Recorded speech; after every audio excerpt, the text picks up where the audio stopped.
5 মিনিটের মতো খেলা অতিবাহিত হয়েছে, এমন কোন সুযোগ কিন্তু হাতে নেই এবং খেলা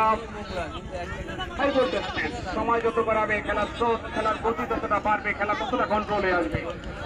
প্রথমে গাঢ় ফুটবলটা হয়ে থাকে এবং আস্তে আস্তে এই গতিটা ছন্দে পরিণত হয়। অনন্য ভুলকার হয়ে গেল, তাকেও মানেকে দিয়েছিলেন, ওরা কিন্তু পাল্টা আক্রমণ ওখানে কাটিয়ে নেওয়ার পর চেষ্টা সালাউদ্দিন ব্যাকপার করে দিয়েছেন মাঠের বাইরে।